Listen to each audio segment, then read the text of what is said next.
warahmatullahi wabarakatuh. Perkenalkan, saya Dr. Dian Itasari, peserta Latsar CPNS Gelombang 1 Pemerintah Kota Banjar tahun anggaran 2026.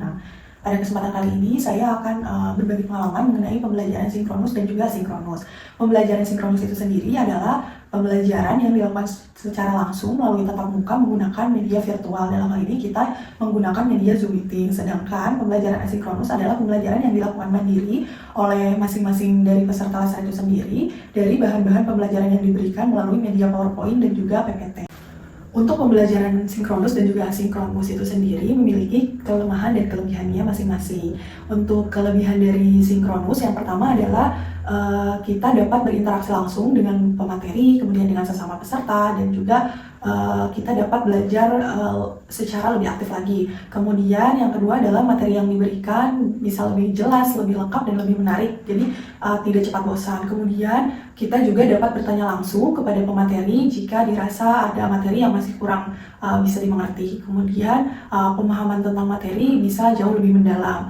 Nah, sedangkan kekurangan dari sinkronus itu sendiri adalah waktu belajar yang terbatas, jadi terpaku pada jam pembelajarannya. Kemudian karena kita melalui media virtual, jadi kendala akses jaringan itu masih mungkin akan terjadi. Kelebihan dari asinkronus adalah waktu dan tempat lebih fleksibel, jadi bisa dilakukan dari mana saja dan juga kapan saja. Kemudian belajar bisa dengan nyaman dan lebih santai, misalnya bisa dilakukan di teras rumah, sambil ngopi, sambil makan, minum, nyemil sesuatu, dan lain sebagainya. Kemudian penyajian materi yang bervariasi mulai dari modul PDF, PowerPoint, dan juga dari micro learning, yaitu berupa video-video. Kemudian kita juga bisa belajar dari berbagai sumber informasi, baik itu dari dalam maupun dari luar lingkungan belajar. Nah, sedangkan kekurangan dari asinkronus adalah kita tidak bisa bertanya langsung kepada pemateri jika dirasa ada hal-hal yang masih kurang dimengerti. Kemudian yang kedua,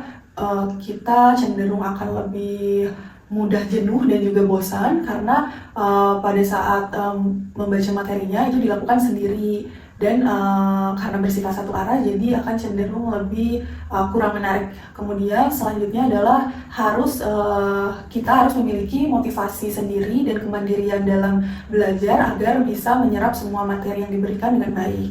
Pada modul analisis isu kontemporer ini, kita belajar mengenai berbagai macam isu-isu aktual seperti misalnya korupsi, kemudian narkoba, radikalisme dan terorisme, tindak pidana pencucian uang, proxy war, dan juga kejahatan media komunikasi seperti hate speech, hoax, dan juga cybercrime. Demikian pengalaman mengenai pembelajaran sinkronus dan juga asinkronus. Jadi dari pembelajaran sinkronus dan asinkronus itu sendiri memiliki kelebihan dan kekurangannya masing-masing, sehingga kita sebagai peserta diminta aktif dalam pembelajaran keduanya. Sekian, terima kasih. Assalamualaikum warahmatullahi wabarakatuh.